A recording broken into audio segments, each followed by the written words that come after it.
नमस्कार, पेश है न्यूज रफ्तार से। पुलिस ने गुजरात के मोरबी शहर में केबल पुल के रखरखाव और संचालन का काम देखने वाली एजेंसियों के खिलाफ गैर इरादतन हत्या के आरोप में प्राथमिकी दर्ज की है। इस मामले में एक व्यक्ति को गिरफ्तार भी किया गया है। गौरतलब है कि मच्छू नदी पर केबल पुल रविवार को टूट गया था। इस हादसे में करीब 134 लोगों की मृत्यु हो गई थी। मोरबी नगर पालिका के मुख्य अधिकारी संदीप सिंह जाला ने संवाददाताओं से कहा कि शहर में घड़ियां और ई बाइक निर्माता ओरेवा ग्रुप को पुल के नवीनीकरण और संचालन का ठेका दिया गया था। इस बीच खबर है कि गुजरात के राजकोट से लोकसभा सदस्य मोहन कुंदरिया ने बताया है कि मोरबी कस्बे में पुल गिरने से उनके 12 रिश्तेदारों की मौत हो गई है। बीजेपी सांसद मोहन कुंदरिया ने बताया कि रविवार को जब यह हादसा हुआ तब वे पिकनिक मनाने गए थे। कुंदरिया ने कहा कि जान गंवाने वाले उनके रिश्तेदारों में 5 बच्चे, 4 महिलाएं और 3 पुरुष शामिल हैं। सभी उनके बड़े भाई के करीबी रिश्तेदार हैं। इस बीच खबर यह भी है कि प्रधानमंत्री नरेंद्र मोदी कल मोरबी जाएंगे। बिहार के मुख्यमंत्री नीतीश कुमार ने लोक जनशक्ति पार्टी रामविलास के अध्यक्ष चिराग पासवान के प्रदेश की 2 विधानसभा सीट पर होने वाले उपचुनाव में बीजेपी के उम्मीदवारों के पक्ष में प्रचार करने के निर्णय को लेकर भगवा पार्टी पर जमकर निशाना साधा है। नीतीश ने कहा है, बीजेपी के बारे में कही गई हमारी बातें सही साबित हुई। नीतीश ने पूछा कि हम लोगों के खिलाफ वर्ष 2020 के विधानसभा चुनाव के दौरान जो उम्मीदवार खड़े किए गए थे वह किसने किए थे। हम आपको बता दें कि चिराग पर मुख्यमंत्री नीतीश कुमार की पार्टी जदयू यह आरोप लगाती रही है कि 2020 के बिहार विधानसभा चुनाव में बीजेपी द्वारा चिराग मॉडल का इस्तेमाल करके इसे कमजोर करने का प्रयास किया गया था। ट्विटर द्वारा सत्यापन के बाद जारी किए जाने वाले बैज यानी ब्लू टिक के लिए प्रति माह 20 अमेरिकी डॉलर का शुल्क लेने की खबरों पर आईटी मंत्री राजीव चंद्रशेखर ने कहा है कि माइक्रो ब्लॉगिंग मंच ने इसकी पुष्टि नहीं की है। उन्होंने कहा कि इस पर कोई भी टिप्पणी ट्विटर से वास्तविक स्थिति जानने के बाद ही की जा सकती है। चंद्रशेखर ने कहा, यह बात ट्विटर ने नहीं की है, किसी ने इस खबर को चलाया है, इसकी ट्विटर ने पुष्टि नहीं की है। उन्हें जो कहना है उसे कहने दीजिए और फिर हम टिप्पणी करेंगे। मैं अनुमान के आधार पर हस्तक्षेप नहीं कर सकता। संसद के आगामी शीतकालीन सत्र के पुराने भवन में ही आयोजित होने के आसार हैं, क्योंकि नई इमारत के कुछ हिस्सों के निर्माण कार्य के पूरा होने की जो निर्धारित समय सीमा थी वह आगे बढ़ सकती है। सूत्रों ने यह जानकारी दी है।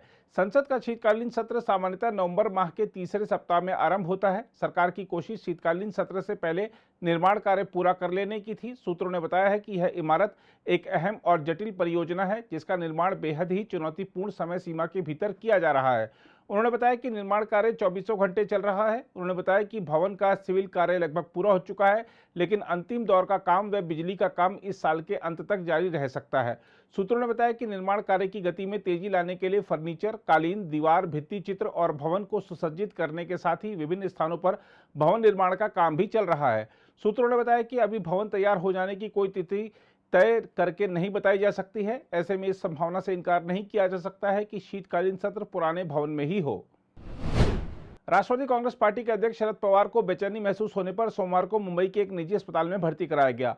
पार्टी के एक पदाधिकारी ने यह जानकारी दी। एनसीपी के महासचिव शिवाजी राव गर्जे ने एक बयान में कहा कि राज्यसभा सदस्य पवार अगले कुछ दिनों तक अस्पताल में रहेंगे और बाद में 3 नवंबर से शुरू होने वाली पार्टी की बैठक में शामिल होंगे।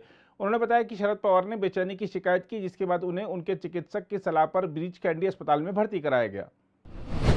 पंजाब के मुख्यमंत्री भगवंत मान ने कहा है कि पंजाबी गायक सिद्धू मूसेवाला हत्या मामले में न्याय सुनिश्चित कराने में राज्य सरकार की ओर से कोई कमी नहीं की गई है। उल्लेखनीय है कि एक दिन पहले दिवंगत गायक के पिता बलकौर सिंह ने कहा था कि यदि उनके बेटे का संबंध गैंगस्टर से जोड़ा गया तो वह उसकी हत्या के मामले में दर्ज कराई गई प्राथमिकी वापस ले लेंगे। मुख्यमंत्री ने पठानकोट में कहा, न्याय सुनिश्चित करने में हम अपनी तौर से कोई देर नहीं कर रहे हैं। हर दिन किसी न किसी को गिरफ्तार किया जा रहा है। जहां कहीं से हमें सुराग मिलता है हम मामले में गिरफ्तारियां करते हैं। हम आपको बता दें कि मूसेवाला के पिता ने देश छोड़ने की भी धमकी दी है और अपने बेटे के मामले की सुनवाई करने के लिए राज्य प्रशासन को 25 नवंबर तक की समय सीमा दी है। कांग्रेस ने पूर्व प्रधानमंत्री इंदिरा गांधी की पुण्यतिथि और देश के पहले गृह मंत्री सरदार वल्लभ भाई पटेल की जयंती पर उन्हें श्रद्धांजलि दी और उनके योगदान को याद किया। कांग्रेस संसदीय दल की प्रमुख सोनिया गांधी और पार्टी अध्यक्ष मल्लिकार्जुन खड़गे ने कांग्रेस मुख्यालय में पटेल और इंदिरा के चित्रों पर पुष्प अर्पित कर उन्हें श्रद्धांजलि दी। दोनों नेताओं ने शक्ति स्थल जाकर भी इंदिरा को श्रद्धांजलि दी। पार्टी के पूर्व अध्यक्ष राहुल गांधी ने भारत जोड़ो यात्रा से जुड़े विश्राम शिविर में पटेल और इंदिरा की तस्वीरों पर पुष्प अर्पित कर नमन किया।